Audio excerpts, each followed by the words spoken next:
کوئی شادی بیاہ، کوئی میلہ اور ٹھیلا لگا ہوا ہو تو لوگ جوک در جوک آتے ہیں اور وہاں پر رونق بڑھاتے ہیں، اور وہاں کی جو بھی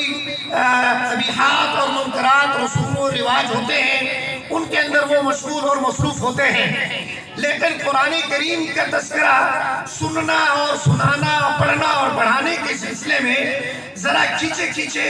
دور دور رہتے ہیں۔ لیکن کوئی مسئلہ نہیں، کوئی پریشانی کی بات نہیں ہے۔ ہمارا مطمع نظر یہی طلبہ کرام ہے جو معصوم ہیں، 10 اور 12 سال سے کم عمر یا اس کے درمیان کی عمر میں ہے،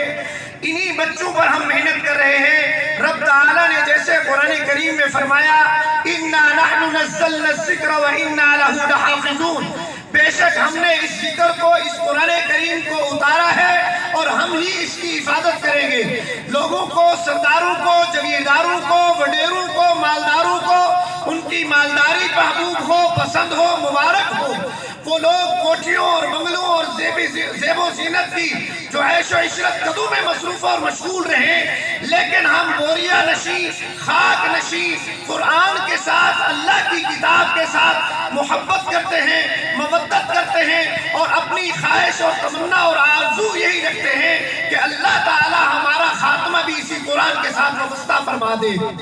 چنانچہ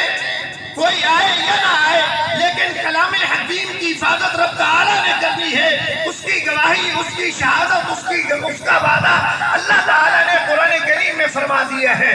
پھر میں نے حدیث رسول صلی اللہ علیہ وسلم تلاوت کی ہے کہ آخر عالم صلی اللہ علیہ وسلم نے فرمایا